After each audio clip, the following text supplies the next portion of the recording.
तो हेलो दोस्तों, आज की इस क्लास में हम दो इंटरेस्टिंग क्वेश्चन करेंगे और बहुत ही आसान क्वेश्चन है। अच्छा, एक बात बताओ, क्वेश्चन क्या है? कोई क्रिकेट खिलाड़ी गेंद को कैच करते समय अपने हाथों को पीछे की ओर खींच लेता है, क्यों? अजय, आप लोग कभी भी बहुत ऊंचाई से जब कैच आता है, बहुत ऊंचाई से कैच आता है तो कैच करते हैं तो आप हाथों को किधर खींचते हैं? पीछे खींच लेते हैं।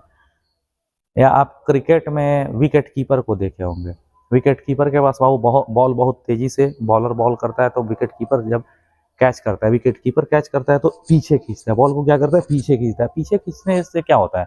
पीछे खींचने से कैच लेने में लगा हुआ समय बढ़ता है, और समय बढ़ता है ना तो बल घट जाएगा। समय बढ़ा के बल को घटा लिया जाता है, और समय बढ़ने से बल घटा लिया जाएगा, और बल घट जाएगा तो वो हाथ में चोट भी क्या होगा? कम लगेगा। यही सिद्धांत है। चलो, ये फिजिक्स के किस सिद्धांत पर कैसे कार्य करता है हम समझते हैं।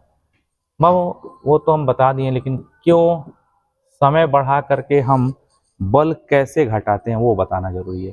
बोलो, क्रिकेट खिलाड़ी गेंद को कैच करते समय अपने हाथों को पीछे की ओर खींच लेता है, क्यों? अच्छा बाबू, आपको पता है कि आवेग जे संवेग में परिवर्तन डेल्टा पी के बराबर होता है।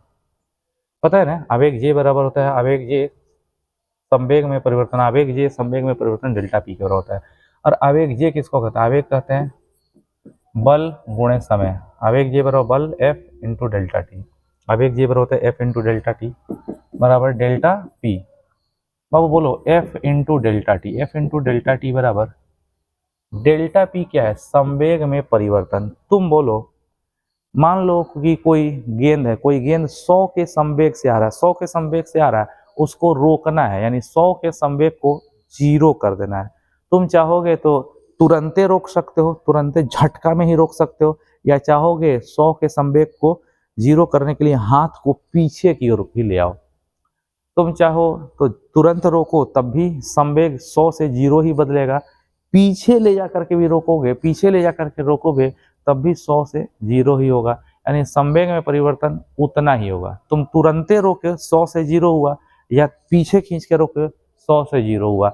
यानी बाबू, संवेग में परिवर्तन जो डेल्टा पी होने वाला है, संवेग में चाहे तुरंत रोको चाहे पीछे खींच के रोको, संवेग में जो परिवर्तन होगा डेल्टा पी वो निश्चित है। डेल्टा पी क्या है? कांस्टेंट। तो बोलो, बताओ, आवेग जे संवेग में परिवर्तन डेल्टा पी के बराबर होता है, जे बराबर डेल्टा पी, लेकिन आवेग जे बराबर होता है एफ इंटू डेल्टा टी। आवेग जे बराबर एफ इंटू डेल्टा टी बराबर डेल्टा पी। बाबू, बॉल को तुरंत रोको या देरी से रोको, संवेग डेल्टा पी में परिवर्तन वही होगा, कांस्टेंट रहेगा। तो एफ इंटू डेल्टा टी बराबर डेल्टा पी कांस्टेंट हो गया, तो यहाँ से बाबू एफ निकालेगा। एफ बराबर क्या हो जाएगा? एफ बराबर constant by delta T. F बराबर हो गया कांस्टेंट बाई डेल्टा टी। अब देखो, ये कांस्टेंट अगर हटा देते हो तो ये समानुपाती आ जाएगा, तो एफ व्युत्क्रमानुपाती हो गया डेल्टा टी के। एफ यानी बल डेल्टा टी के व्युत्क्रमानुपाती है। व्युत्क्रमानुपाती का मतलब जानते हैं ना? डेल्टा टी, समय को बढ़ाएंगे तो बल क्या हो जाएगा? घट जाएगा। यही तो चक्कर है, समय को बढ़ा के बल को क्या करते हैं? घटाते हैं। लेकिन समय अगर घट जाएगा तो बल क्या हो जाएगा? बढ़ जाएगा। समय घटता है तो बल बढ़ता है, और समय बढ़ता है तो बल घटता है।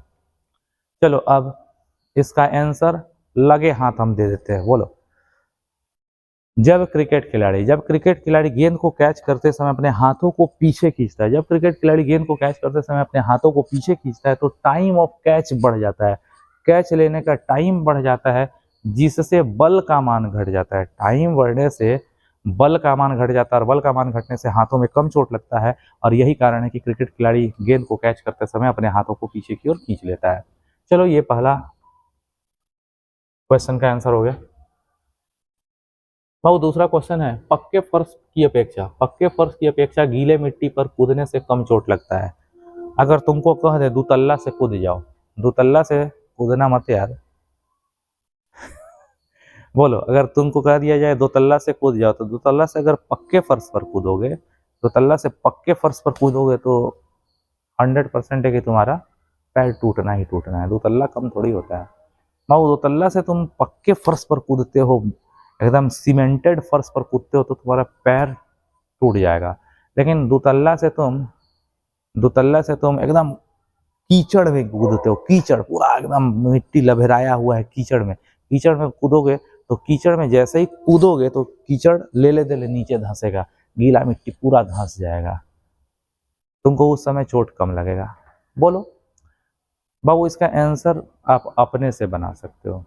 आप ही बताओ, जब भी हम किसी गीले मिट्टी पर कूदते हैं, जब भी हम कीचड़ में कूदते हैं या जब भी हम गीले मिट्टी में कूदते हैं तो गीली मिट्टी पर कूदने से गीली मिट्टी धंसती है। गीली मिट्टी धंसती है तो हमारा पैर विराम में आने में ज़्यादा समय लेता है, समय बढ़ जाता है और समय बढ़ जाने से बल घट जाता है। समझ रहे हैं? जब भी हम गीले मिट्टी या कीचड़ में कूदते हैं तो जैसे ही कूदते हैं तो गीली मिट्टी धंसती है तो पैर विराम में आने में ज़्यादा समय लेता है और समय बढ़ेगा, बल घट जाएगा और बल घट जाएगा तो गीली मिट्टी में कूदने से कम चोट लगेगा। वही पक्के फर्श पर जैसे ही कूदते हैं तो कूदने के समय हमारा पैर तुरंत रुक जाता है, तुरंत विराम में आ जाता है, यानी पैर रुकने में लगा हुआ समय कम होता है, समय कम होने से बल बढ़ जाता है। अरे भाई, पक्के फर्श पर जब हम कूदेंगे तो हमारा पैर तुरंत रुक जाएगा यानी समय घट जाएगा, समय घट जाएगा तो बल बढ़ जाएगा और बल बढ़ जाएगा तो हमको वो चोट भी बहुत ज़्यादा लगेगा। बहुत अच्छा, चलो एक और भी क्वेश्चन अपने से बताते हैं आपको, जो न्यूटन्स थर्ड लॉ पर है। बाबू एक बात बताओ, रॉकेट न्यूटन्स थर्ड लॉ या रेखीय संवेग संरक्षण के नियम पर भी आधारित है। ये रॉकेट देख रहे हैं आप लोग, रॉकेट जब दागा जाता है तो रॉकेट के पीछे से ईंधन निकलता है, रॉकेट के पीछे से गैस निकलता है। अरे रॉकेट जब उड़ता है तो रॉकेट के पीछे से गैस निकलता है, तो रॉकेट गैस पर किधर धक्का लगाता है? पीछे। रॉकेट गैस पर पीछे धक्का लगाता है तो गैस रॉकेट को किधर धकेलेगा? आगे। तो बाबू रॉकेट आगे की ओर जाने लगता है, रॉकेट पर बल आगे लगता है। क्या कहें बाबू, जब भी रॉकेट हम दागते हैं तो रॉकेट गैस पर धक्का लगा करके पीछे ठेलता है। अगर रॉकेट गैस को पीछे धकेलेगा तो गैसें क्या करेंगी? रॉकेट पर आगे की ओर बल लगाएंगे, जिससे रॉकेट आगे की ओर चलेगा। या ऐसे भी कर सकते हो बाबू, रॉकेट क्या करता है, रॉकेट जब हम दागते हैं तो जितने संवेग से गैसें बाहर निकलती हैं उतने ही संवेग से रॉकेट पर धक्का, संवेग कह रहे हैं, संवेग मतलब द्रव्यमान गुणे वेग। गैस में द्रव्यमान होता है और कुछ वेग होता है। रॉकेट से जितने संवेग से गैसें निकलती है, रॉकेट से जितने संवेग से गैस पीछे निकलती है उतने ही संवेग से रॉकेट पर धक्का ऊपर लगता है, जिससे रॉकेट किधर बढ़ता है? ऊपर की ओर। एक इसी तरह का एग्जाम्पल है बाबू, जब भी बंदूकधारी क्या करता है? बंदूक दागता है तो उस पर पीछे की ओर झटका लगता है। पीछे की ओर क्या लगता है? झटका। जब भी बंदूकधारी बंदूक क्या करता है? ट्रिगर दागता है, बंदूक दागता है तो पीछे की ओर झटका लगता है। क्यों बाबू? जब भी बंदूकधारी बंदूक दागता है, बंदूक दागेगा, जब भी बंदूकधारी गोली दागेगा तो बंदूक के माध्यम से गोली पर बल किधर लगेगा? आगे। और बंदूक गोली पर बल आगे लगाएगी तो गोली बंदूक पर बल किधर लगाएगा? पीछे। और अगर बंदूक गोली को आगे धकेलेगा तो गोली बंदूक को पीछे धकेलेगा, बंदूक को पीछे धकेलेगा तो धक्का किधर लगेगा? पीछे।